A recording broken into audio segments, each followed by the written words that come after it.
এক ছেলে তার বাবার কাছে সাইকেল চায়, তার বাবার কাছে সাইকেল চায়, বাবা আমাকে একটা সাইকেল দাও। বাবা ছিল স্কুল মাস্টার। তো বাবা স্কুল মাস্টার, তার বেতন কি? সে কিভাবে সাইকেল কিনে দিবে? কিনে দেয় না। ছেলেও নাসুর বান্দা, সাইকেল চাই কিনে দেয় না, সাইকেল চাই কিনে দেয় না। একবার ছেলে বাবাকে বলল, বাবা আমাকে সাইকেলটা কিনে দাও না। বাবা রাগ করলেন, রাগ কিয়ে বললেন, আরেকবার সাইকেল চাইবি তাহলে পিটামো, তুই আমাকে বিরক্ত করতেছিস। কি বলেন, আমরা বিরক্ত হই না মাঝে মাঝে? সন্তান যদি বেশি আমার ক্ষমতার বাইরে যদি সন্তান কিছু চায় তাহলে আমরা বিরক্ত হয়ে যাই। আরেকবার চাইবি তাহলে পিটা দেবো, তাহলে মাইক দেবো তোকে, তুই আমাকে বিরক্ত করতেছিস। সন্তান বারবার চাওয়ার কারণে বাবা বিরক্ত হয়ে গেল।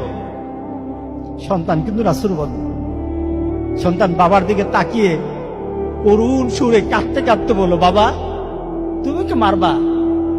তুমি ছাড়া আমি কার কাছে চাইবো বলো? তুমি ছাড়া তো আমার আর চাওয়ার জায়গা নাই। তুমি আমার আব্বা, এছাড়া আমি কার কাছে চাইবো? দেওয়ার ক্ষমতাও যদি তোমার থাকে তোমার কাছে চাইবো, না চাইলে তুইও তোমার কাছে চাইবো। আমি কার কাছে চাইবো বলো? তুমি আমাকে ফিরিয়ে দিবা, কিন্তু আমি ফিরিয়ে দিলে দিতে পারো, কিন্তু আমি কার কাছে চাইবো? আমার তো তুমি ছাড়া কেউই নাই।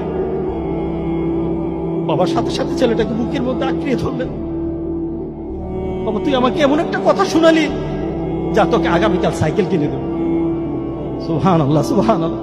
তার মানে কি, ছেলে তার বাবার হৃদয়ে টাচ করেছে।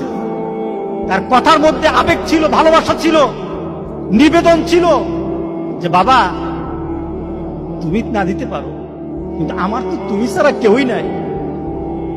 তুমি না আমাকে ফিরে